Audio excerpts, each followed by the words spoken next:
Hola, muy buenos días. Los saludo a Salvador Garrido, socio de Garrido Licona, y tengo el honor y agrado de saludarlos, darles los buenos días y la bienvenida a este nuevo evento denominado Reforma de Outsourcing el día después de mañana.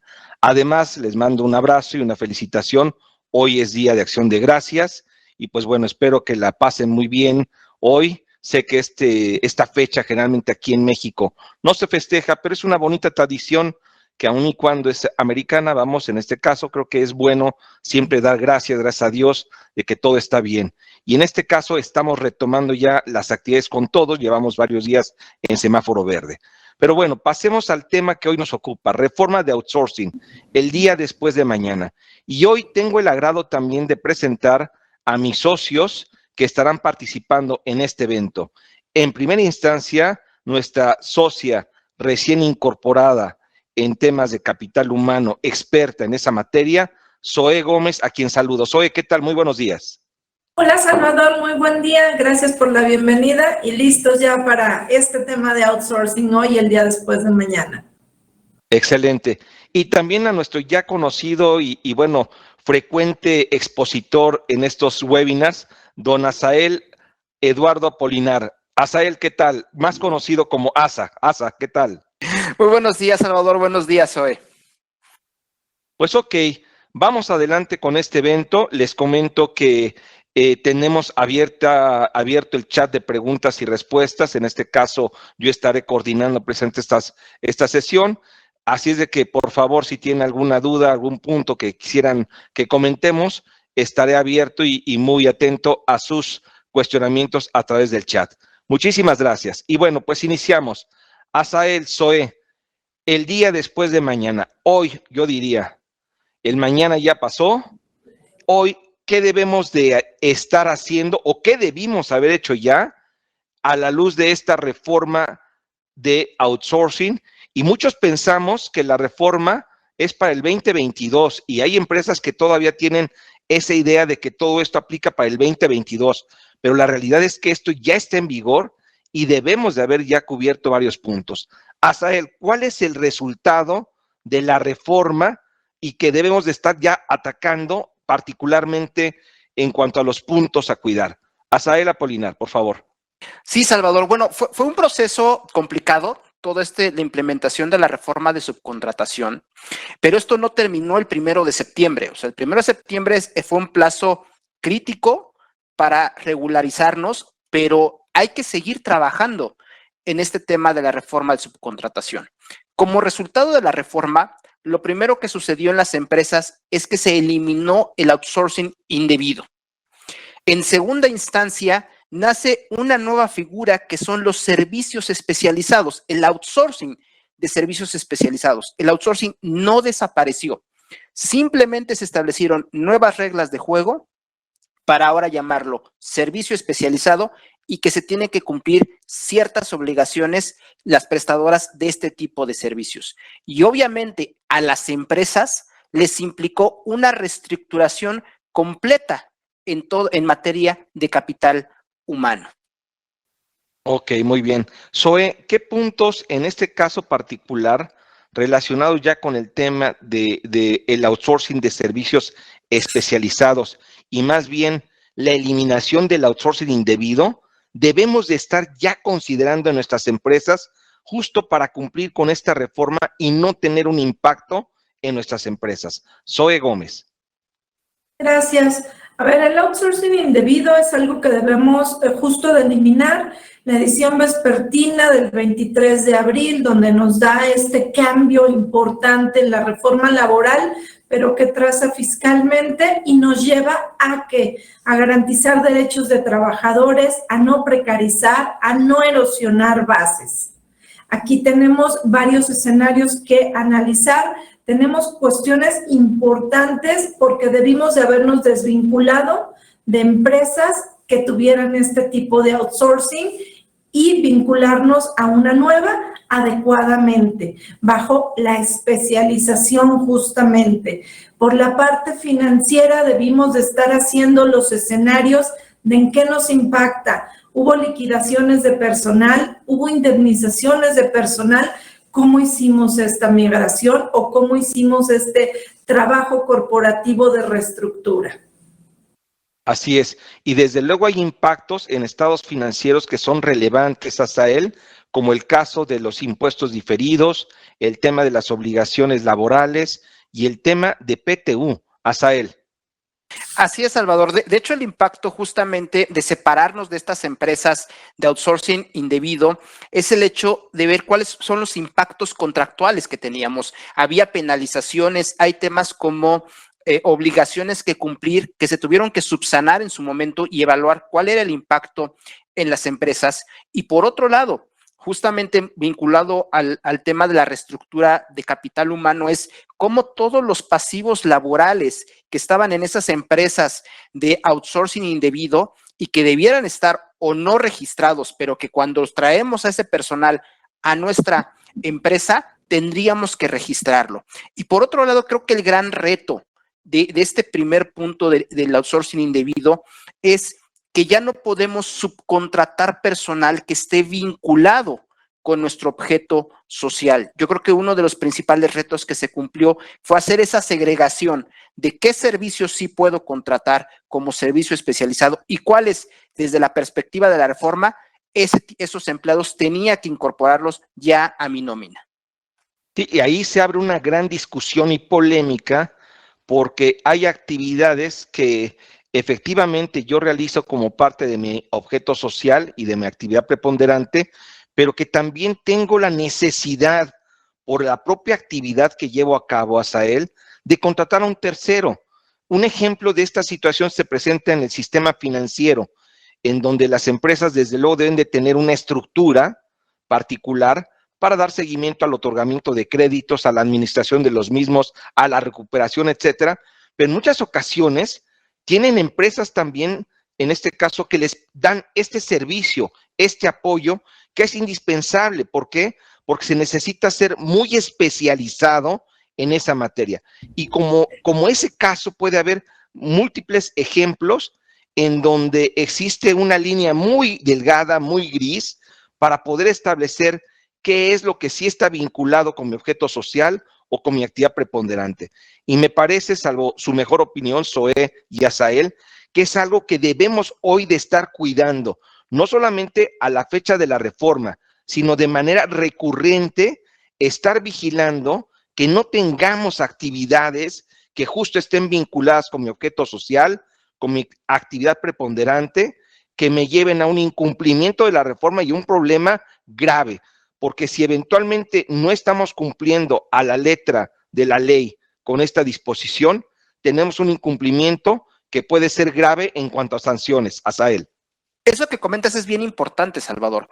Como parte de este proceso de implementación de la reforma, dentro de las empresas que nosotros asesoramos, pues hizo una evaluación de todos los proveedores, de los servicios que recibían. Pero esta evaluación es una fotografía a una fecha determinada.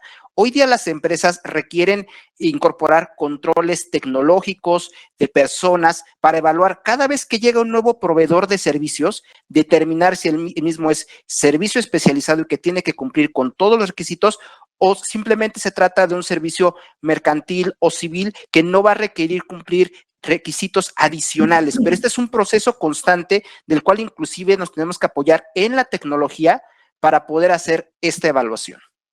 Que esto también es algo relevante, Zoé y Asael, que ya entró en vigor la ley, ya eliminamos el outsourcing indebido si es que teníamos un outsourcing indebido o un outsourcing que no necesariamente es indebido, sino un outsourcing que ya no cumple con estos nuevos lineamientos de objeto social y actividad preponderante desvinculados. Pero hoy me parece que no solamente es haber hecho esa separación, sino también en el outsourcing indebido, debemos de estar checando que las operaciones que tuvimos en el pasado con estos proveedores no se ubiquen en la lista negra del SAT, Zoé, y en consecuencia tengamos un efecto fiscal y desde luego incluso determinación de diferencias en materia de seguridad social, Infonavit y contribuciones sobre sueldos y salarios, Zoe? Sí, yo creo que la parte más importante de esta reforma es justamente cómo transversalmente toca todas las otras legislaciones fiscales. Irónicamente es una reforma laboral, pero es profundamente fiscal. Y hoy el incumplimiento está ligado a dos cosas: a la imposición de multas que son muy altas de la Secretaría del Trabajo y Previsión Social, lucen atractivas por ser de 6 cifras, pero además porque es lo que le va a dar el presupuesto a la propia Secretaría, porque esta obligación nace para la Secretaría con presupuesto cero. Entonces, hay que ser cuidadosos en ese sentido, pero colateralmente viene el tema de la deducción. Si no cumples, te bajo el switch, te quito el REPSE y es todo no deducible, todo no acreditable y tenemos un tema diferente. Ya lo comentaste también, Salvador, es un tema de listas negras que difícilmente te deslistas o te implica un proceso específico. Luego, entonces, el tener hoy un aplicativo que te permite eficientar y mantener un tablero de control donde sepas quién es el proveedor que sí cumple, que no cumple, es indispensable. Inclusive, esta reforma entró tan rápido de abril a septiembre que creo que muchos se enfocaron en el objeto social. Quitemos el objeto social y empecemos a desvincular. Oye, ¿y corporativamente qué hiciste? ¿A qué te lleva a desvincular? ¿Qué se queda en el pasado en tus CFDIs? ¿Por qué razones estás facturando, cobrando? ¿En realidad hace sentido toda esta desvinculación? Creo que también ahí es un análisis que en esta porción del ejercicio todavía deberemos estar haciendo para ir todavía mucho más ciertos a este siguiente día o al amanecer de esta reforma de outsourcing y ver cómo cerramos el ejercicio fiscal. Así es. Ahora, sobre esas bases, entonces, en este primer punto del día después de mañana, o sea, hoy, me parece que hay 3 aspectos que debemos cuidar. 1, asegurarnos que no tengamos outsourcing indebido. Eso es prioritario. Checar que nuestra empresa hoy no tenga outsourcing indebido bajo ninguna circunstancia. O de lo contrario, podemos caer en una situación de simulación fiscal o incumplimiento de obligaciones que ponen en riesgo la operación y propiamente la vida de nuestra empresa. Entonces, el primer punto es eliminar completamente el outsourcing indebido. El punto número 2 es, asegurarnos, en este caso, de que si vamos a requerir servicios especializados o outsourcing de servicios especializados, esta solicitud, este requerimiento, esté debidamente analizado y profundizado, que no está relacionado o vinculado con el objeto social y la actividad preponderante. Ese es el primer punto. Ahora vamos a ver más adelante lo que es servicio especializado a cuidar, pero si definimos, en este caso en particular, qué es lo que sí podemos subcontratar como outsourcing de servicios especializados y qué es lo que no, eso es el punto que hoy debemos tener completamente definido. Y tercero, estar checando efectivamente que en el pasado no tengamos una operación que se califique como outsourcing indebido, como simulación de operaciones y que en consecuencia mis proveedores se ubiquen en la lista negra y en consecuencia las deducciones que yo tengo en el pasado de ese outsourcing sean no deducibles, no pueda aplicarlas, pero además nos exijan el pago de contribuciones en materia de seguridad social, de Infonavit, de impuestos sobre la renta, impuestos estatales, etcétera. Yo diría que ese es, en resumen, son los 3 puntos que deberíamos estar cuidando el día después de mañana en función de este concepto de eliminación del outsourcing indebido. No sé si quieran profundizar algo más, Zoe, para cerrar este primer punto. Zoe y Asael, por favor. Sí, sin duda desde mi particular expertise, la parte del capital humano es la parte que hay que asegurar. Hoy no existen empresas sin trabajadores, pero los trabajadores son la parte sensible. No son un activo intangible, aunque debieran ser considerados como tal, por ser lo que da justamente vida a la empresa. Entonces, seamos cuidadosos en cómo estamos haciendo todo el proceso con la gente, porque es el detonante. Nos impacta fiscalmente, pero la gente es la parte sensible. Sí, de hecho las organizaciones están constituidas de personas y este punto que acabas de comentar es sustancial y relevante. Yo diría que es indispensable cuidar el tema de capital humano, como bien lo apunta Zoe. Asael, la última reflexión en torno a este punto de eliminación del outsourcing indebido. Y yo creo que es indispensable que para no caer otra vez en este outsourcing indebido, evaluemos correctamente a nuestros prestadores de servicios. Verifiquemos que no se vuelvan ellos ahora un outsourcing malo y que nos puedan traer consecuencias como empresa, porque recordemos que está la responsabilidad solidaria. Perfecto. Ok, pues vamos al siguiente punto del día después de mañana.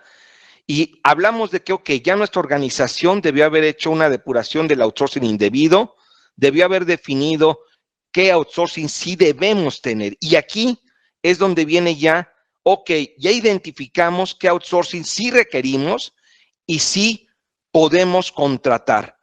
En el tema de outsourcing de servicios especializados, ¿cuáles son los puntos que debemos ahora sí estar considerando y de cumplir Asael y Zoe para que no tengamos ninguna situación fiscal que nos impacte en nuestro negocio?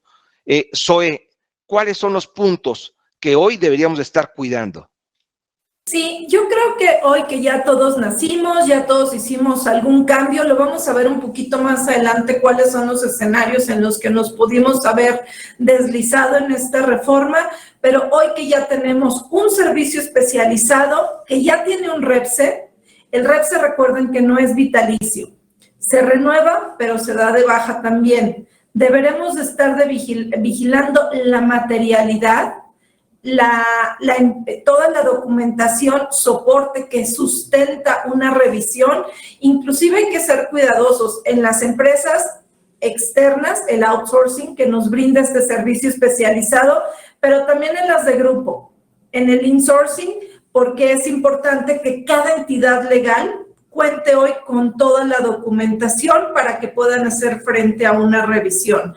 Hay que llevar el control de toda la información y ¿qué creen? La mala noticia, 5 años fiscales. ¿En dónde vamos a almacenar? ¿Quién va a almacenar toda esa información ante una eventualidad revisión futura? Toda la parte de los contratos, toda la parte contractual necesariamente debió de haberse modificado. ¿Modificado en qué sentido? En hacer nuevos contratos de prestación de servicios especializados. Hoy no se tenían. No podemos simplemente continuar con lo que ya teníamos. Hay nuevos atributos, nuevas reglas, cuestiones específicas que requieren estar contenidas en esos contratos. Y para mí, el MOST, lo que debemos de estar siempre alerta es en el diagnóstico del cumplimiento. No fue cuando la reforma no es al cierre, este es permanente. ¿Cómo estamos evaluando a todos estos prestadores de servicio? ¿Cómo estamos analizando? Porque muchas veces cuando entran estas reformas tan estructurales, tan rígidas, hacemos todo muy bien y después lo soltamos porque ya navegamos en el agua tranquila. Y esta reforma no va a parar. Yo creo que es la reforma a la que las autoridades fiscales conjuntamente le han invertido más. Así que no la van a soltar porque la recaudación es importante en materia de incumplimiento. Así es. Asael, ¿algo que quieras tú agregar, comentar? Sí, y es bien importante algo que comentaba Zoe sobre el tema del REPSE. Si bien el registro ante la Secretaría del Trabajo tiene una vigencia, también hay ciertos supuestos en los cuales una empresa que ya tiene hoy el registro puede perderlo antes de la caducidad formal, ya sea por un tema de incumplimiento en disposiciones fiscales, porque no está enviando la información o bien porque hizo algo indebido. Por eso es indispensable para las empresas estar vigilando todos los días si su proveedor de servicios especializados aún tiene vigente el REPSE. ¿Y esto cómo se va a hacer? A través de una herramienta tecnológica. El hacerlo con una persona que diario esté revisando esto nos lleva a un margen de error muy importante. Entonces, aquí es indispensable que las empresas tengan una herramienta tecnológica que les permita, uno, vigilar todos los días que sus proveedores de servicios especializados aún tengan el REPSE. Dos, también lo comentaba Zoe, la cantidad de información que vamos a tener que almacenar porque nos los tiene que enviar nuestro proveedor de REPSE es mucha. Tenemos que ocupar una herramienta tecnológica para administrar esta información y que ante cualquier requerimiento por parte de la autoridad la podamos entregar de manera inmediata y que en ese repositorio tengamos los CFDIs, declaraciones y contratos que nos tienen que estar enviando las empresas de servicios especializados. Y un tema también bien importante, hoy día o a partir de 2022 regresa el dictamen fiscal, pero nos habla de un monto de arriba de 1,600 millones de pesos de ingresos. Ya está el dictamen de seguridad social, también con límites. La recomendación para las empresas REPSE es que hagan procedimientos similares al dictamen fiscal, al dictamen de seguridad social, aun y cuando no estén obligados, para cerciorarse que están cumpliendo debidamente y no corran el riesgo de que en un futuro, ante una revisión, les suspendan el registro. Sí, ahora debo destacar, y justo viene a mi mente un punto y una problemática que se está presentando a raíz de un cuestionamiento que nos están haciendo, de que hay una polémica. Hay muchas empresas que estiman que no deben de tener este registro, no deben de contar con autorización, ya sea porque son servicios profesionales independientes o porque desde su perspectiva no son un servicio especializado, porque no ponen personal a disposición, sino que se trata de una actividad comercial, mercantil o de una prestación de servicios corporativa, etcétera. ¿Qué hacemos, Asael, en torno a este punto? Si una empresa nos dice, oye, yo no tengo obligación de estar registrado, ¿qué es lo que deberíamos de hacer como empresa para evitar algún problema? Asael. Salvador, ahí en ese punto es justamente hacer este análisis que platicábamos en unas láminas anteriores respecto si el servicio que estamos recibiendo tiene carácter mercantil, civil exclusivamente o ya implica un servicio donde un proveedor pone a disposición personal y que pudiera catalogarse entonces como servicio especializado. Creo que la gran polémica ha derivado de unos criterios que emitió la Secretaría del Trabajo, derivado de que ellos señalan que por el simple hecho de que una persona esté prestando el servicio, las instalaciones del contratante, eso ya lo vuelve servicio especializado. Este criterio, desde nuestra perspectiva, no va en línea con lo que dice la reforma de la Ley Federal del Trabajo, ni con el acuerdo para el registro de servicios especializados. ¿Por qué? Porque finalmente la naturaleza de un servicio no puede ser calificado por un tema de geografía, de si te lo presto en tus instalaciones o vía remota. Hoy día, y todo el 2020 lo vivimos así, muchos servicios se tuvieron que prestar vía remota por el tema de la pandemia, pero eso no los califica de si es especializado o no. Aquí es bien importante hacer un análisis en profundidad. No podemos basarnos solo en un criterio que no necesariamente está alineado con la ley, porque la responsabilidad que asumimos cuando contratamos un servicio especializado puede ser relevante para la empresa. O sea, este análisis realmente tiene que ser profundo, sustentado, eventualmente puede llegar a un tema de una decisión de negocios, de si es mi principal cliente y me pide el REPSE, pues bueno, tendré que hacerlo por un tema de razón de negocios, pero bien sabiendo cuáles son las obligaciones que me va a detonar. Sí, incluso eso puede ser una diferencia respecto de otras empresas que no tienen el registro. Esto se nos está, y pongo el caso de nuestra firma, de Garrido Licona, GLW y las empresas que tenemos dentro de este grupo. Hay empresas que nos han solicitado también el REPSE. Lo que nosotros ya tenemos es este registro. Sí tenemos y contamos ya con este registro, porque puede haber una línea muy delgada, muy gris, en donde pueda ser discutible si debemos o no tener ese registro.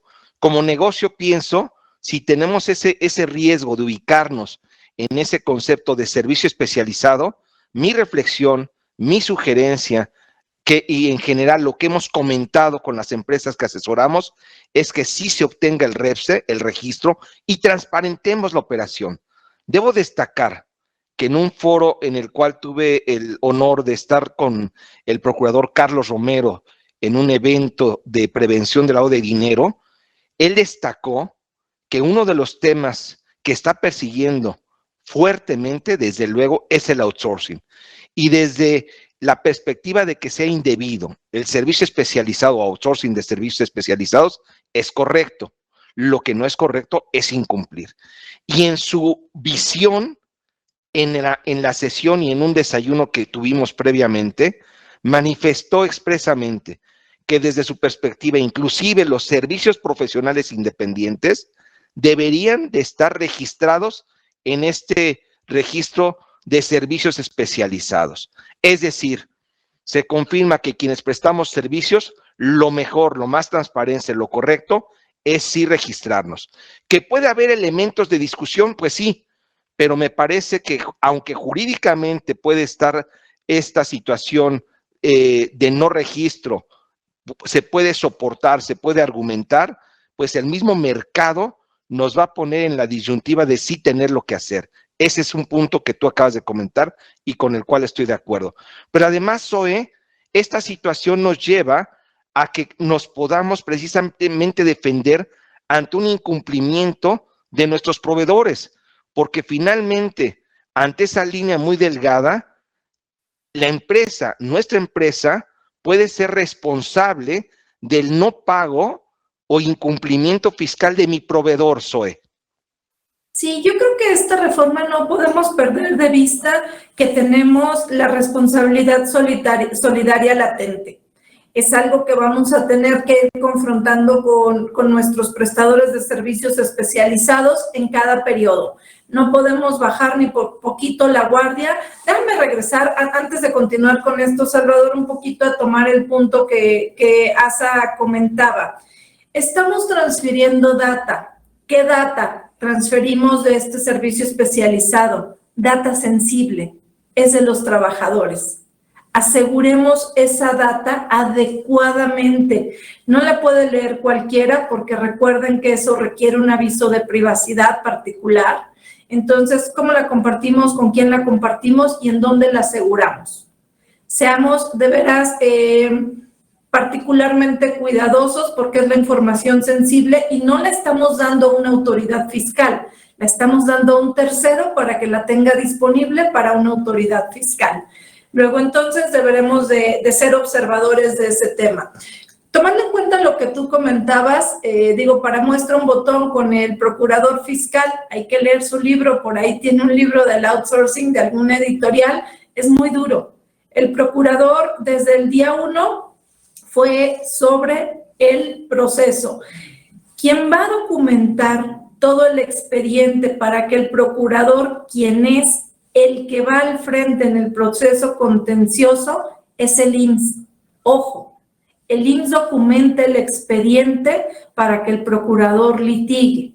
El procurador es quien tiene la representación legal de Presidencia de la República para litigar, pero el expediente completo lo conforma el IMSS. ¿Por qué? Porque volvemos al origen. Esto, los datos los tiene los de trabajadores, justo el Seguro Social. ¿Quién es? ¿Dónde vive? ¿Cuánto gana? ¿Y para dónde se movió? Si creemos que el IMSS no tiene todas esas fotos de la migración de los trabajadores, no estamos teniendo una asesoría adecuada. El IMSS fue tomando fotos y las sigue tomando cada mes. Hay algo que ellos le llaman el chapulineo de la gente. Es decir, estaba en la empresa A, brincó a la B, luego a la C, luego a la D, luego a la E. Oye, ¿cómo fueron sus salarios? ¿Hacia arriba, iguales, hacia abajo? ¿Qué estamos haciendo en materia de beneficios o de integraciones? Me gustaría tomar por aquí una pregunta que hay en el grupo. Esta es de Facebook y dicen, oye, si no acabé de configurar todo mi proceso puramente ante el IMSS, ¿qué hacemos? A ver, hoy la parte formal es la más importante. Si no tenemos cómo demostrar lo que hicimos, no hay sustancia. Entonces tenemos un problema importante. Si tuvimos que hacer la migración porque nos ganaron los tiempos con el notario, con los accionistas, con quien haya sido, con la autoridad misma, retomemos y cerremos bien el punto. Hoy estamos en el deber ser. Si no estamos cumpliendo perfectamente, estamos fuera de orden y estamos expuestos a temas de multas, que insisto, son importantes las sanciones económicas y de una parte compartida de todo ese pago de la omisión de la contribución y los daños que ocasionen. Perfecto. Oye, Asael, ahora tenemos servicios especializados. Es lógico y es normal que las empresas sí debamos de acudir con terceros para que nos presten algunos servicios. Nada más hay que cuidar el tema de que no estén vinculados con nuestro objeto social y o actividad preponderante. Pero ok, debemos tener y es necesario tener estos servicios. Ya los tenemos, ya están en el registro. ¿Qué información es la que en este caso el proveedor de los servicios especializados debe proporcionar? Y aquí es muy importante lo que tú comentabas, sobre todo a través de una plataforma que nos permita validar esta información. ¿Cuál es esa información que es indispensable tener y estar reportando constantemente para que esto no impacte mi empresa? Asael Apolinar. La información son CFDIs de nómina de los colaboradores que están prestando el servicio especializado, declaraciones de la retención del impuesto sobre la renta sobre sueldos y salarios, declaración del impuesto al valor agregado y liquidaciones de seguridad social e Infonavit. Esta información se tiene que presentarla o enviarla el proveedor de servicios especializados a quien está recibiendo el servicio. Y lo que comentas es indispensable. Puede ser tanta la información que si pretendemos administrarla a través de un correo electrónico, corremos un riesgo alto de perderla y sobre todo de no poder analizarla, porque no solamente es recibir la información, tenemos que hacer procesos sobre esta para verificar que tenga una razonabilidad y así poder confirmar que nuestro proveedor de servicios especializados sí está jugando limpio. Sí, ahora, en un cuestionamiento que nos están haciendo precisamente en la plataforma, están cuestionando oye, ¿cómo puedo saber o cómo puedo obtener la data de las empresas registradas ante el REPSE, así como las bajas del REPSE? Asael. La información está en el portal de la Secretaría del Trabajo. Es un padrón público, el cual se puede descargar, pero insisto, hacerlo de manera manual corremos un riesgo. En GL tenemos una plataforma que a través de un robot busca la información de manera diaria y decirnos si alguno de nuestros proveedores de servicios especializados que está vigente ya no tiene el REPSE, o inclusive si fue un proveedor y pongámonos en 2 o 3 años, perdió el REPSE, pues verificar que en el momento que nos prestó el servicio sí lo tenía y que cumplimos con todos los requisitos. Sí, entonces, la lista de las empresas registradas la proporciona la Secretaría del Trabajo y es de relativamente fácil acceso y se puede validar y confirmar y bajar esa información relativamente en forma sencilla. Lo difícil sería estar checando de manera diaria a todos mis proveedores, porque esa lista se actualiza diariamente. Entonces, si tengo un proveedor, bueno, lo checo diario y no creo que tenga problema. Pero si tengo 20, 30, 50 o 100 proveedores, checarlo diario, pues va a requerir que tenga a una persona especializada en registro de proveedores de servicios especializados para confirmar que todo está en orden. Y a su vez, tendría que pedirle a los proveedores que suban la información que ya nos comentaste, o de lo contrario, si no la suben, puede haber sanciones e impactos económicos y fiscales relevantes, Asael. ¿Cuáles serían los impactos en mi empresa si no cumplo con este tema de tener servicios especializados con proveedores registrados debidamente? Son 3. 1, la no deducibilidad del gasto. 2, el no acreditamiento del IVA, y créanme, estos son los menores. 3, puede llegar a un tema, dependiendo el monto, que se tipifique como defraudación y en consecuencia delincuencia organizada. O sea, realmente tenemos que tener mucho cuidado en cumplir y que nuestros proveedores cumplan con toda la información que nos tienen que estar proveyendo. Así es. Ahora, vámonos a la perspectiva, Zoe y Asael, de quienes prestamos servicios especializados. Obviamente, para que nosotros podamos prestar ese servicio y nuestro negocio sea y siga siendo viable, pues es indispensable que en este caso estemos registrados. Eso es algo indiscutible, debemos de estar registrados. Si eventualmente puede haber algún punto en donde pueda haber discusión, pues quizás podemos defender el no estar registrados, pero lo más conveniente es estar registrados. Ahora, para mantener el REPSE, Asael y Zoe, ¿qué es lo que debemos de hacer como empresa que presta servicios especializados?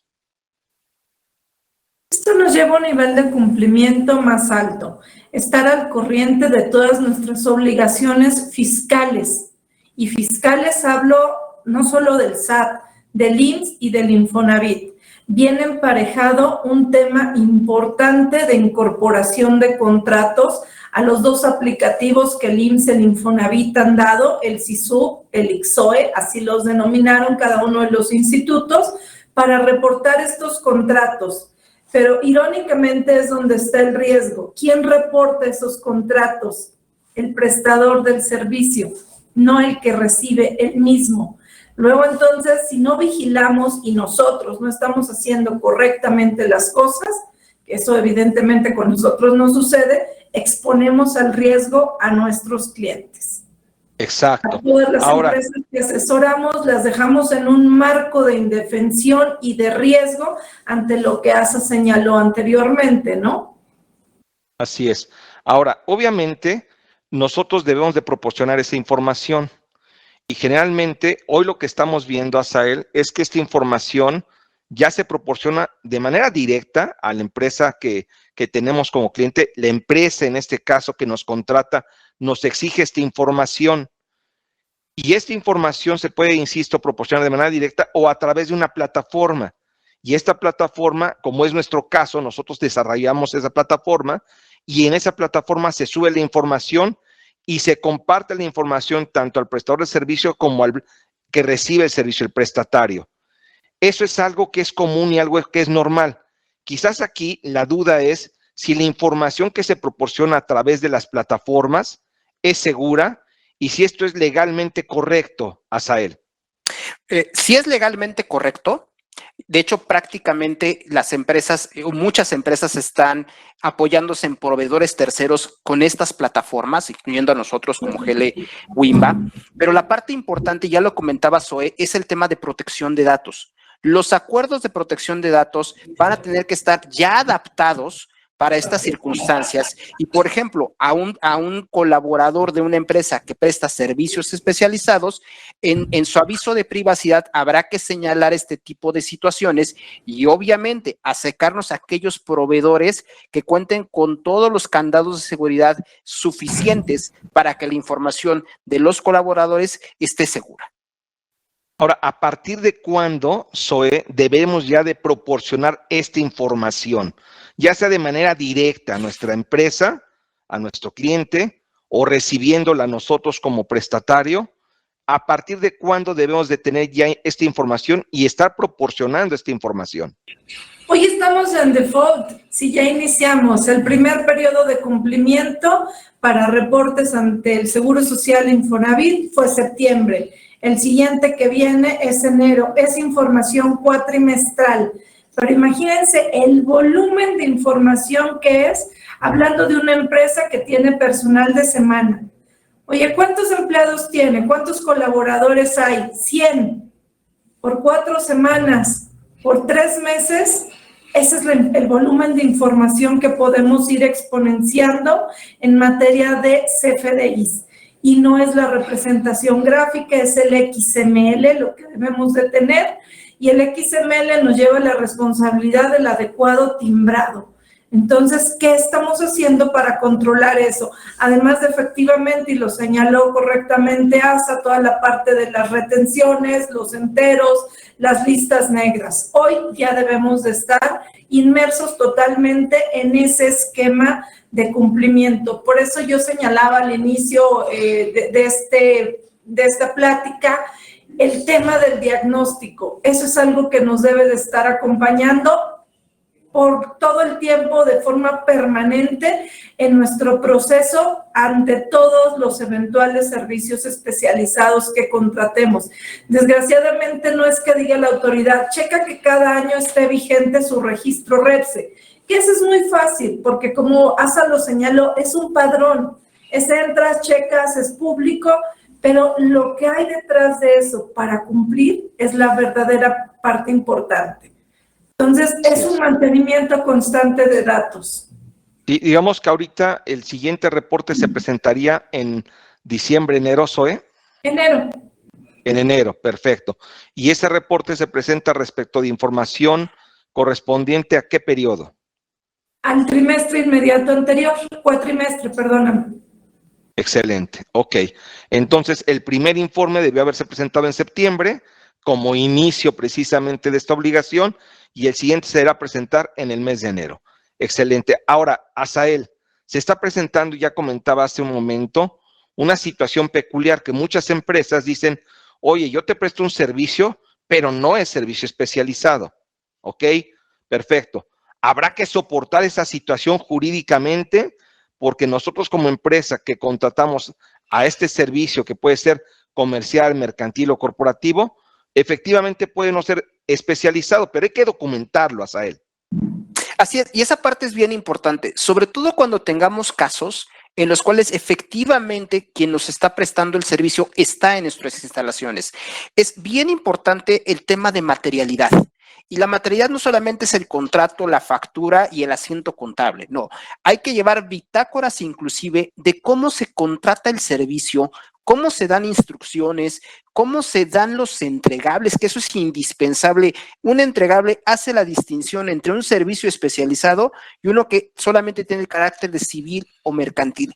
Y todo eso tenemos que tenerlos en un solo lugar para ante cualquier cuestionamiento de la autoridad se pueda demostrar que es o no un servicio especializado, porque recordemos, y ya lo señaló la Secretaría del Trabajo, va a comenzar con las inspecciones. Entonces, cuando llega una empresa, va a haber personas en la empresa y decir, quien no sea empleado, pues entonces tendría que ser servicio especializado. No necesariamente. Puede haber casos, como señalamos, donde es un servicio civil o mercantil que no pone a disposición el personal, pero tendremos que demostrarlo en ese momento. Y no podemos estar corriendo a ver dónde está el entregable, dónde está el contrato. Tenemos que tenerlo en un solo lugar.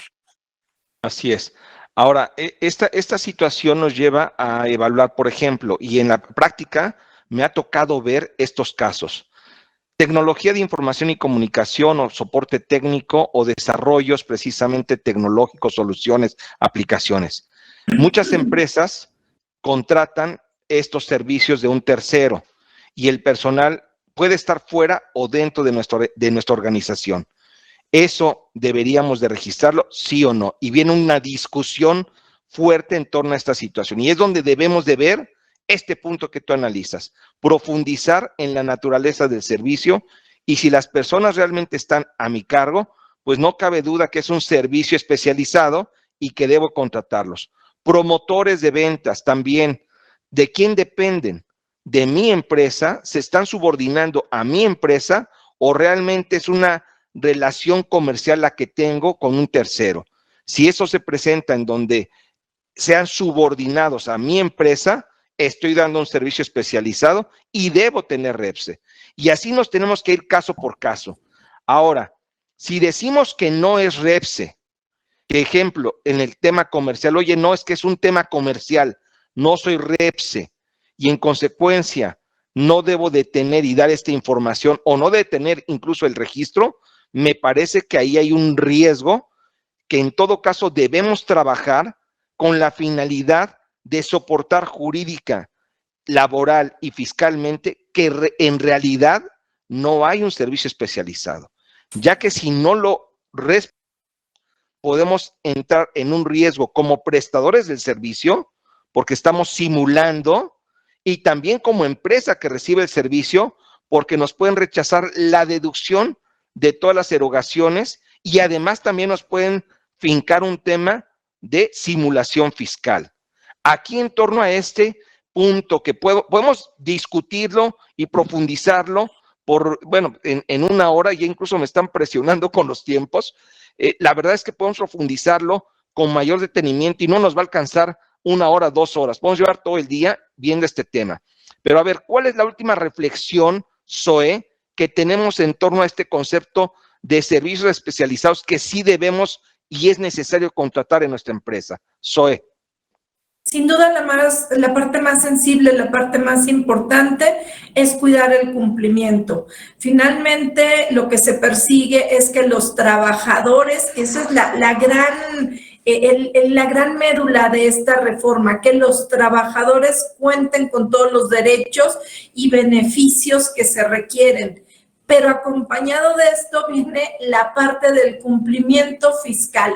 Y hoy, desgraciadamente, las autoridades al que van a revisar es al que contrata el servicio. Entonces, seamos cuidadosos porque además, insisto, somos responsables solidarios y 5 años. Asael lo señaló muy bien y yo no sé si nos quedó claro, pero la parte de delincuencia organizada, simulación fiscal que tú también señalaste, Sal, ¿eso a qué nos lleva? Son penas corporales, es decir, cárcel inclusive. Esta reforma tiene dientes diferentes, por lo que requiere cuidado y controles diferentes. Hoy no podemos contratar con nadie que inadecuadamente cumpla con sus obligaciones. Debemos de revisarlo a través de toda la vida del proceso que duramos con ellos contratados. Pero además, ¿qué pasa con las garantías? Oye, si en el mes 2 o en el mes último incumples, ¿en qué situación me dejas? Entonces, el tema de una garantía como parte del servicio va a ser importante. Como importante también va a ser el tema de la definición a la que tú hacías referencia, Sal. Es bien complicado. A ver, cuando mi cliente más importante me dice, o cumples con REPSE o no tienes trabajo, seguramente el estrés el estrés financiero nos va a llevar a ceder. Seamos conscientes que si concedemos, debemos de cumplir y nunca simular, porque ahí es donde verdaderamente está el riesgo. Excelente. Bueno, pues ok, y finalmente yo diría, Asael, que el tema de contar, ya sea como prestador del servicio o como persona que recibe el servicio, es indispensable contar con una plataforma que administre todo esto, que confirme que en este caso el proveedor está registrado, que esté actualizado y que proporcione la información. Y eso obviamente lo podemos administrar de manera directa con personal o con tecnología. Y ahí es donde viene el tema del uso de la plataforma que ya has comentado. Ahí yo creo que vale la pena que más adelante tengamos una sesión para explicar qué es lo que debe tener una plataforma. Y ahí les ofrezco este comentario para que confirmen que la información efectivamente se proporcione de manera correcta por parte de los proveedores y que no caigamos en un incumplimiento. ¿Qué es lo que debe tener esta plataforma tecnológica? Es el reto, en este caso, el día después de mañana. Pasamos al siguiente punto y nos están urgiendo con los tiempos.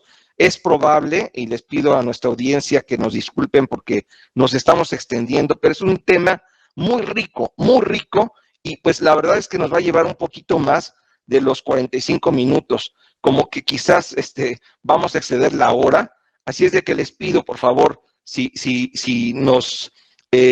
permanecen en línea, y desde luego nos disculpan por esta extensión que estamos dando a nuestra presentación. Ahora bien, pasamos a un tema. El tema es, a ver, ¿qué pasa? Ya hablamos de que eliminamos el outsourcing, ya hablamos de que estamos ya regularizando nuestros servicios especializados, pero tuvimos también la necesidad de poner en orden nuestra casa, de poner precisamente el tema de nuestro equipo, de nuestros colaboradores, de nuestra gente, de nuestro capital humano en nuestra empresa debidamente bien contratado y bien remunerado y cumpliendo con toda esta reforma, ¿ok? ¿Qué es lo que debemos de llevar a cabo derivada de esta reestructuración de capital humano que se pudo dar a través de migración de personal, fusiones y muchas otras cosas que surgieron? Zoe Gómez, ¿qué puntos son los que debemos de cuidar desde la perspectiva de capital humano en nuestras empresas? Yo creo que debemos de recapitular exactamente qué hicimos. O sea, oye, ¿qué fue el formato con el que pudimos transitar? Porque no necesariamente fue el ideal. Hicimos una sustitución patronal. Ahí, ojo, a ver, en términos laborales, cuando transferimos trabajadores, estamos obligados a garantizarles sus derechos y a conservarles los mismos. Entonces, la sustitución laboral usualmente va a existir a menos que indemnices la relación y la termines. Entonces, separando un poquito esto, ¿qué hicimos ante el IMSS? Una sustitución patronal. Ahí tuvimos una facilidad administrativa, es decir, no transferimos los activos principales que generan la actividad básica o principal. Esa fue la facilidad administrativa. Pero hoy, ¿qué tenemos que hacer? Uno, vigilar la cuenta por cobrar del Infonavit, porque fue otra facilidad que al final dio el instituto. Recordemos que el instituto, el Infonavit, levantó 10 años de créditos y los levantó entre todas las empresas que traían asociados sus números de registros patronales. Entonces, hoy el quehacer es limpiar todas esas cuentas por cobrar, que siempre existe. Lamentablemente el Infonavit, yo sé que muchos pagamos los créditos fiscales que habían ahí porque dijimos, hay que obtener el REPS, es prioritario y el tiempo vence. Entonces, pagamos eso, veamos si hoy podemos recuperar esos pagos en exceso que no correspondían y que lo hicimos aceleradamente para tener las constancias de situación fiscal positivos por todas las autoridades fiscales y con ello transitar con la obtención de un registro REPSE. Pero quizá hoy lo que debemos de estar analizando, y ahorita, Asa, tú eres bastante más bueno en todo lo que es la parte dura fiscal, hoy a lo mejor lo que tuvimos que haber hecho en aquel entonces era una fusión, o si hicimos la fusión, la liquidación y hacia dónde va. Oye, si los contratamos directos, ¿cómo lo hicimos? ¿Armonizamos beneficios o simplemente los adquirimos iguales? Oye, ¿y era lo que debíamos de hacer? ¿O estamos ante un buen momento de darle un up a nuestra área de capital humano? Es decir, revisemos los beneficios y veamos si inclusive los podemos mejorar o diversificar para lograr optimización. Y hay beneficios que muchas veces se pagan, son costosos para las empresas y no son tangibles para mi trabajador. Entonces, creo que el hacer esas revisiones hoy puede ser muy importante que llevemos a cabo ese proceso. Te regreso la voz, Asa, para la parte de fusiones y liquidaciones.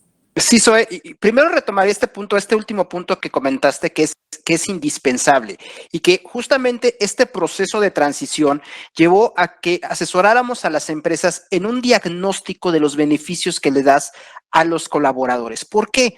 Muchos de estos beneficios no son 100% deducibles para las empresas, porque así lo establecen las disposiciones. Entonces, este fue un momento crítico justo para evaluar sin que el trabajador pierda o inclusive gane, el cambiar estas prestaciones, adecuarlas, modificarlas, inclusive llevarlas a los temas como el home office, que hoy pues ya llegó para quedarse, el cómo podemos hacer este cambio para que justamente se armonicen entre empresa y colaboradores estas prestaciones y que sea un gana-gana.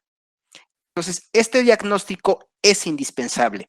Y en el tema de fusiones y liquidaciones de empresas, sabemos que las empresas que tenían a sus colaboradores en su propia prestadora de servicios tuvieron dos alternativas.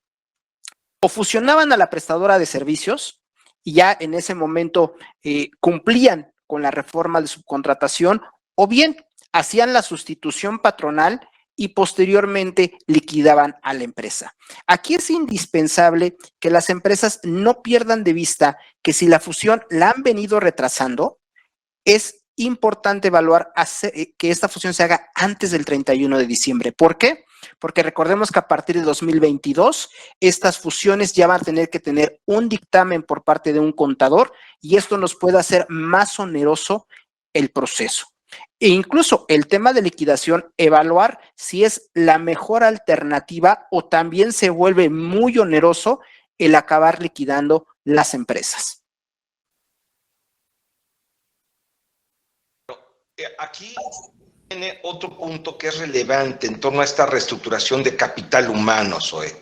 Y esto se da porque es probable que nuestras empresas, al existir esta reestructuración, pues existan personal que se haya trasladado de la empresa A a la empresa B, o al fusionarse, pues obviamente el trabajador o la persona estaba en la empresa A y ahora está en la empresa AB, que es en cierta medida una nueva empresa. Se pueden presentar varias situaciones. Y esto impacta el cálculo del impuesto sobre la renta de nuestro personal.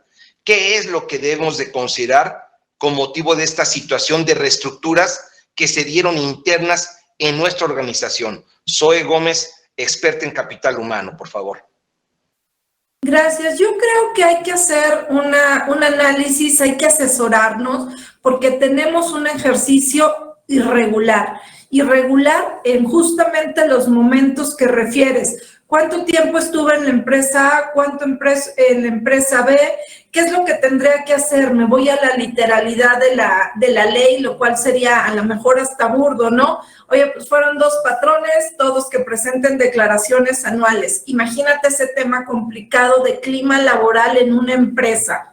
Oye, dile a un trabajador de abajo de 400,000 pesos y agarremos alguna industria, campo, construcción, pídele que haga su declaración anual personal. Lo veo complejo. Va a ser un tema importante para los sindicatos, para el clima laboral, aún en no sindicalizados, habemos muchos que no lo hacemos. Entonces, seamos cuidadosos en saber si traspasamos, si hicimos una fusión, si estamos respetando los derechos, si debemos o no de acumular beneficios anualmente para hacer una sola corrida, un ajuste anual, pero además saber si tenemos los elementos completos. Si esta persona venía de una empresa fuera del grupo, ajena totalmente, no tengo la información, aunque absorbí la relación como una sustitución patronal. Es complejo el tema, sí requiere asesoría y análisis importante, porque esto te lleva a un tema de incumplimiento. Además, la parte de la conciliación misma del CFI, qué se timbró, qué no se timbró correctamente, lo recibió el SAT, lo recibió duplicadamente. Habrá que hacer mucho más análisis que simplemente transitar. Recordemos que la autoridad fiscal nos ha dado en años anteriores, hasta el último día del mes de febrero, para retimbrar lo que hubiera estado inadecuadamente hecho respecto del ejercicio fiscal inmediato anterior. Pero estas promociones se van a acabar. El SAT no va a ser tan benevolente toda la vida, y este año, con toda la migración que pudimos estar teniendo entre las empresas del grupo y los colaboradores, o las empresas de outsourcing y nuestros colaboradores, es toral que hagamos esta revisión para saber qué debemos de hacer y cómo cerramos el año para la persona física, ya sea trabajador o independiente, que haga su declaración, y la persona moral, que obtenga adecuadamente la deducción autorizada por sueldos y salarios. Así es. Oye, Asael y Zoe, bueno, ya bajo este escenario, sí, varias de las personas que están dentro de nuestra organización van a estar obligadas a presentar declaración por el simple hecho de existir esta reestructuración. Quizás no por el tema de nivel de ingreso, porque para presentar la declaración debes obligatoriamente exceder de un nivel de ingreso. Generalmente, cuando no excedes de ese nivel de ingreso, tu patrón presenta esa declaración por tu cuenta. Pero si hay esta reestructuración y en consecuencia ahora resulta que en el ejercicio tuviste 2 patrones, ya debes presentar la declaración. Si no presenta la persona, en este caso, un colaborador, un integrante de la empresa, no presenta la declaración, ¿cuál sería la repercusión para la empresa por el hecho de que esta persona no presente su declaración? ¿Habría o no habría repercusión? Mira, para la empresa Salvador, haciendo el ajuste no habría una repercusión porque realmente hubiera entrado en su momento el impuesto y finalmente la declaración hubiera quedado como obligación del trabajador. El trabajador sí pudiera tener multa si la autoridad concluye que él que sí estaba en la obligación de presentar su declaración anual bajo el supuesto de los 2 patrones. Probablemente si la empresa hizo el ajuste, no haya omisión de impuesto, pero tal vez sí una multa. Ahora, lo que sí daría lugar a esto, a que si tenemos 100 colaboradores, 20, 50, 500, 1000, 10,000, 50,000, no sé, habrá que ver cada empresa, incluso a nivel operativo, en donde esta situación como operativo, pues en su vida quizás han presentado una declaración, pues se les va a dificultar este tema. Entonces, aun y cuando desde la perspectiva fiscal no tiene un impacto a la empresa, si esta persona que antes no presentaba, pero que ahora con motivo de esta reestructuración sí la tiene que presentar, si no la presenta no tengo efecto, pero desde una perspectiva de capital humano, pues hay que avisarle cuando menos que ya tiene esa obligación, o hay que ayudarlo a que presente esa declaración, porque finalmente, si no la presenta, pueden venir requerimientos, infracciones, multas, que van a hacer que nuestro equipo se distraiga con la atención de estos temas, porque el SAT los va a perseguir directo o indirectamente, va a parecer como una falta de presentación de la declaración y ahí es donde podemos tener un impacto. Entonces, yo creo que vale la pena ir reflexionar como empresa, Zoe, el que la empresa tome esa iniciativa de ayudarle a su personal, sobre todo al tema del operativo, a presentar estas declaraciones cuando por circunstancias de reestructuración, pues esté obligado a presentar esta declaración, Zoe. Sin duda, Salvador. De hecho, ya ocurrió en el pasado. El SAT mandó cartas invitaciones directas a los trabajadores, no a los empleadores, donde les decía, ¿qué crees? Está mal determinado tu impuesto sobre la renta. ¿Mi qué? Sí, tu impuesto sobre la renta. Lo primero que haces es contárselo a alguien más de tu mismo grupo, ¿no? Entonces dicen que están pagando mal los impuestos. Se te vuelve un tema muy complicado, otra vez, el clima organizacional de controlar en las empresas.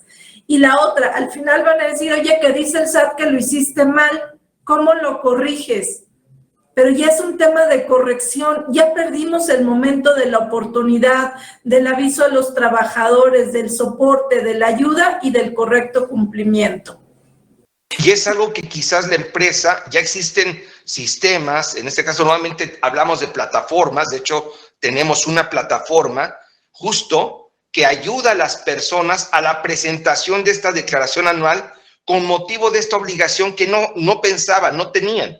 Entonces, a través de estas plataformas se sube la información y la propia empresa apoya a la persona a la generación de su declaración anual y con eso todo está en orden y el personal se siente apoyado dentro de una esfera de cumplimiento óptima y sin que se distraiga precisamente en la atención de temas administrativos y se enfoque a su negocio.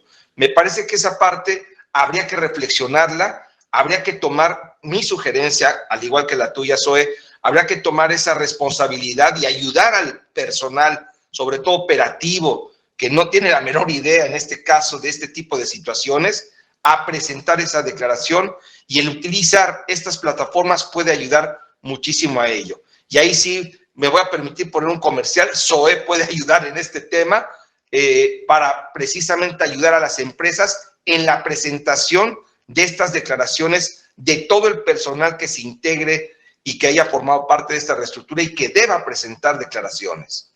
Oye, Sally, déjame, les doy una mala noticia. Ya no existe la constancia de retenciones que antes nos daban a los trabajadores. Esa fue una facilidad administrativa cuando entró el CFDI versión 3, ¿no? Entonces, esa desapareció. Hoy que tenemos unos bonitos XML, que los invito a cada uno a leer sus XML individuales. No dejen de observar que existe el visor para patrones y para empleadores, entonces, y para trabajadores, entonces ahí se transparenta mucho la información, pero no necesariamente conciliada al 100. Sin duda los podemos asesorar en ese sentido. Y Salvador, muy de la mano, perdón, Asa, con un cuestionamiento en el sentido de, oye, entonces debo de pedir constancia de retención. Pues la puedes pedir, pero ya no te la van a dar porque ya no existe ese concepto, sino se sustituyó por los CFDIs, que son la prueba de que se está pagando el impuesto. Por eso es que hoy en día el presentar una declaración, bueno, yo les diría, y no miento, yo tengo un asesor que me ayuda con la presentación de mi declaración, porque ya a nivel persona física no es tan fácil presentar una declaración. Dicen que la casa del herrero asadón de palo, este es mi caso, más bien yo sí me asesoro, y por eso es que tengo a Zoé, en este caso, quien me apoya a presentar mis declaraciones. Pero bueno, Asael, perdón. Iba a comentar, Zoé Salvador, justamente en este último punto de conciliación de CFDIs, aquí la recomendación es no esperarnos a febrero, que como bien comentaba Zoé, pues es una facilidad que ha dado cada año, pero en cualquier momento puede quitarla, pero no perdamos de vista que en la nueva versión de CFDIs también va a haber uno de nómina. Entonces, esta convivencia de versiones previas y nuevas de CFDI siempre ha sido todo un caso. Ya hemos tenido muchas experiencias. Esta conciliación de CFDI es indispensable mejor hacerlas antes del cierre del ejercicio para que todos los ajustes que tengamos que hacer sea con la versión que ya conocemos y no nos encontremos con la sorpresa de tener que hacer ajustes con una nueva versión. Sí, yo creo que todos estos puntos incluso son objeto de un webinar especial, porque de verdad hay muchos temas y muchos puntos que hay que analizar. En resumen, yo diría, con motivo de la reforma de outsourcing, se dio una reestructuración de nuestro capital humano y de nuestras empresas. Hubo sustituciones patronales, hubo fusiones, hubo escisiones, etcétera, etcétera, etcétera. Si una persona, derivado de estas reestructuraciones, tiene o ha tenido en este año 2 patrones o más, aguas, ojo, así como, ojo, como cuando existía el anuncio de Chabelo. Avisas o díselo a quien más le tengas confianza, en este caso tu asesor. ¿Por qué? Porque vas a tener que presentar declaración, sobre todo tú como persona, tú como empleado, tú como colaborador. Y ahí es donde precisamente debemos de cuidar todos estos detalles. Las personas físicas van a tener que presentar esta declaración y las empresas, nuestra reflexión es que debemos apoyar a las personas para que cumplan con esta obligación, derivado de esta reestructura que llevamos a cabo. Pasamos al siguiente punto, Asael y Zoé, en donde hablamos de PTU, y yo ya recibí por aquí varias preguntas en torno a este tema, y sobre todo por las cuestiones de los límites, los casos especiales. Platícanos, Asael, cuáles son los límites que hoy la Ley Federal de Trabajo y esta reforma en particular nos determinaron observar. Asael Apolinar. Sí, yo creo que de los cambios más trascendentes que dieron esta reforma y que fue iniciativa empresarial y que el gobierno incluyó dentro de la reforma es establecer límites al monto que los colaboradores tienen que o pueden recibir por PTU. Y no perdamos de vista que este límite ya aplica a la PTU de 2021 que va a ser repartida en mayo de 2022. O sea, hoy ya tenemos que estar trabajando en estos límites. ¿Cuáles son? 3 meses de salario o el promedio de los últimos 3 años. Estos son los 2 topes que está estableciendo la autoridad. El que más favorezca al trabajador es lo que se va a pagar de PTU. Pero es bien importante recordar que no se eliminó ese tope de 1 mes de salario para empresas como las del sector financiero. Habrá que evaluar si estamos en ese supuesto y si también podemos continuar aplicando ese tema. Y por otro lado, justamente este año nos trajo casos especiales. ¿Por qué? Con motivo de toda esta implementación de la reforma de subcontratación, pues tuvimos casos, como bien señalan, de fusiones donde el trabajador tuvo dos patrones, donde hubo sustitución patronal parcial o total, porque recordemos que algunas empresas que tenían a toda su nómina en la prestadora de servicios pasaron al personal operativo, pero dejaron ahí al personal administrativo para que ahora sea un servicio especializado. Y el punto es, ¿cómo voy a contar los días trabajados? ¿Cómo se va a considerar el salario? Este año es un tema relevante y un parteaguas que va a definir criterios que en el futuro va a poder seguir aplicando la empresa. Así es. Ahora, en este caso particular, Asael, debemos destacar que con motivo de estas reestructuraciones, fusiones y también todos estos temas que vivimos, pues muchas empresas ya están y deben pagar PTU por el ejercicio 2021, porque cerraron anticipadamente, Asael.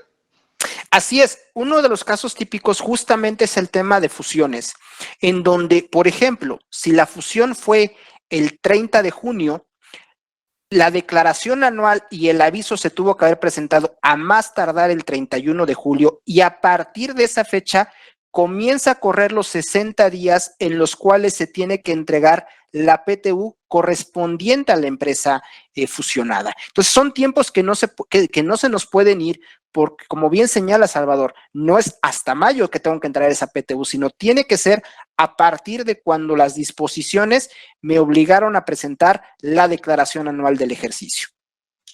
Así es. Entonces, tú cerraste anticipadamente el ejercicio en una de las empresas, trasladaste al personal a otra empresa y va a tener, déjeme denominarle, una especie de doble pago de PTU, una por la empresa en la cual estuvo laborando hasta el mes de septiembre y otra por el periodo de octubre a diciembre del año 2021. En el caso de aquellas personas que han colaborado en esta empresa que cerró hasta el mes de septiembre o que tenía empleados hasta este mes, pues la PTU debe de pagarse en este mismo ejercicio, pero además para 2022 también se debe de pagar. ¿Okay? Así es, y por ello es indispensable que las empresas hagan ese análisis para pagar lo justo, no pagar de más y no pagar de menos, pero justamente esta circunstancia particular de 2021 nos lleva como empresa a hacer ese diagnóstico para determinar cuánto es lo justo que tengo que pagar. Y alternativas, ¿a qué te refieres? ¿A qué nos referimos con el tema de alternativas, Asael? Aquí, Salvador, es bien importante señalar que no se cambió la base a nivel de impuestos sobre la renta para la PTU.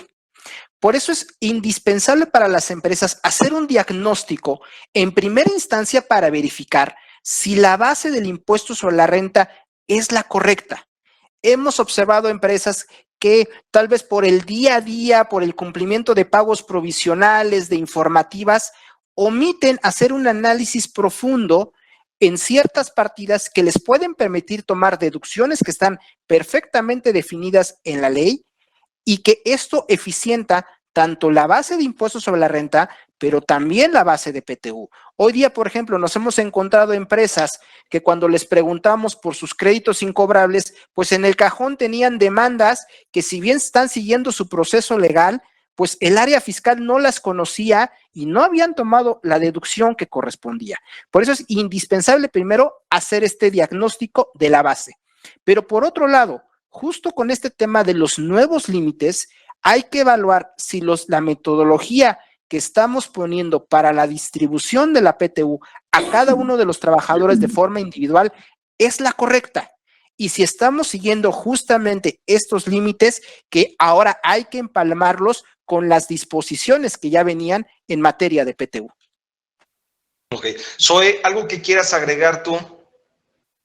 El cumplimiento. A ver, debimos haber creado o debemos de tener la comisión mixta de PTU, entregar los comprobantes o las notificaciones a todos los trabajadores, definir quién es el sindicalizado, tope base o el sindicalizable más alto en caso de no. Hay mucho que hacer en torno a la PTU. Hay una campaña especial que la Secretaría del Trabajo y Previsión Social tiene implementada para revisar este punto. Así que sin duda también necesario, indispensable, tener una asesoría adecuada y tomar las decisiones correctas y documentarlas. Así es, y es algo que comúnmente no cuidamos dentro de nuestras empresas, y hoy es algo que se está ya vigilando por parte de la Secretaría del Trabajo. Y aquí vale la pena, Zoe, destacar que ya la propia Secretaría del Trabajo está implementando alternativas de supervisión del cumplimiento de todo esto. Recientemente dio a conocer un programa de autorregulación o autocumplimiento que se va a dar a través de una plataforma tecnológica. Ya comentamos en el pasado este tema, sobre todo en el programa de radio que tenemos, en donde nosotros vamos a certificar que ya cumplimos y que todo esto lo tenemos en orden. Y entonces es muy importante que este tipo de cuestiones las estemos cuidando para evitar sanciones y temas que puedan poner en riesgo la operación de nuestra empresa. Pasamos al último punto, en este caso, otras consideraciones derivadas de la reforma. ¿Qué otros temas son los que nos sugieren estar cuidando hoy, el día después de mañana? Zoe Gómez, por favor. A ver, yo empezaría por la parte que a mí me ocupa directamente. Hoy, ante este cambio, esta migración de trabajadores, debemos de definir quiénes estamos obligados al dictamen. Hoy antes la empresa A venía obligada porque tenía arriba de 300 trabajadores para efectos del IMSS, pero ¿qué crees? Que con la migración se queda abajo de ese promedio por las reglas que tiene el IMSS para definir el promedio de trabajadores y definir al sujeto obligado. ¿Qué vamos a hacer? Vamos a dictaminarla como voluntaria, pero además a las empresas que transferimos trabajadores nos queda la obligatoriedad también. Hagamos ese análisis y cumplamos. Pero además las haciendas locales, las contribuciones locales estatales, impuestos sobre nóminas, sobre remuneraciones al trabajo personal subordinado, como se llame en cada entidad federativa, por el hecho mismo de hacer una sustitución patronal o una fusión o una escisión, te obliga al dictamen, no por el número de trabajadores, no por el monto de nómina pagada. Entonces también deberemos de hacer ese mapeo de obligaciones, inclusive ahora que migramos a los trabajadores, quizá los traíamos, y hablando del centro del país, que estamos muy pegados, la Ciudad de México y el Estado de México. Oye, no, domicilio fiscal está en Estado de México. Pues, ¿qué crees? Que tu obligación es con el Estado de México y no con la Ciudad de México. Entonces, veamos todo ese análisis, qué estamos haciendo, cómo lo venimos revisando. Traemos también enfrente una nueva versión de CFDI. Eso lo vamos a tratar sin duda en un webinario por separado, porque da para un par de horas al menos de platicar, pero estamos timbrando ahorita beneficios que nos llevan a un correcto timbrado en el CFDI. Alineémoslo adecuadamente y dejémoslo listo para entrar a esa nueva versión que siempre es dolorosa. Un cambio siempre implica, 1, esfuerzo y 2, presupuesto. Esto es un tema de tecnología que nos va a requerir un acompañamiento y una inversión para que podamos tomar la deducción fiscal autorizada y dejarle a los colaboradores correctamente timbrado. Para los primeros puntos, tú, Asael, desde el punto de vista fiscal. Sí, y yo creo que el gran tema desde el punto de vista financiero fue el traspasar estas obligaciones laborales que teníamos registradas en la empresa de servicios a la empresa operativa. Es indispensable que previo del cierre del ejercicio se haga este análisis de si transferimos correctamente estas obligaciones, si no impactamos de manera indebida resultados del ejercicio, cuando pueda haber procesos de transición que no impacten el resultado del ejercicio de la empresa de manera significativa, y hacerlo de manera anticipada y no esperar, por ejemplo, para aquellas empresas que dictaminan sus estados financieros para aspectos financieros, que el auditor nos observe y que tengamos que hacer ajustes de último momento a nuestro registro contable. Por otro lado, el tema de precios de transferencia también es indispensable evaluarlo. No todas las sustituciones o transferencias de personal pueden ser a título gratuito. En algunas situaciones particulares tienen que llevar una contraprestación que obviamente, al haber sido entre partes relacionadas, tienen que estar a valor de mercado. Tenemos que hacer ese análisis justo antes del cierre del ejercicio para verificar si tuvimos que haber o no pactado una contraprestación con motivo de esta transferencia del personal. Así es, así es. Bueno, pues obviamente hay una serie de preguntas y temas que en el mismo chat nos están planteando que pueden existir todavía. El tiempo lamentablemente es muy corto para tratar de desarrollar cada uno de los puntos y situaciones peculiares que pueden existir. Lo que vamos a proceder es tomar todas estas dudas, cuestionamientos, puntos que se nos han planteado y otros que quizás nos planteen a través de nuestra plataforma tecnológica, que sería nuestra página web. Vamos a dar respuesta a esta serie de preguntas y puntos y abriríamos un chat en donde estaríamos abiertos a que ustedes manifiesten sus preguntas, sus dudas, y desde luego aquí el compromiso de Asael, de Zoé y de su servidor para atender cada uno de los planteamientos que nos hagan a través de esta vía. Encantado de hacerlo, y desde luego si requieren algún punto particular que profundicemos en su organización, también cuenten con nuestro apoyo y nuestra participación. El tocar base con nosotros no tiene costo, no causa honorarios. Nosotros estamos encantados y estaremos encantados y seremos muy, muy puntuales, obviamente, en ayudarles y en ser de utilidad para sus empresas. Sin más, en este caso, les doy las gracias nuevamente. Felicidades por este Día de Acción de Gracias. Pásenla bien y les agradezco el estar aquí en este webinar especial el día después de mañana. Muchas gracias y hasta la próxima.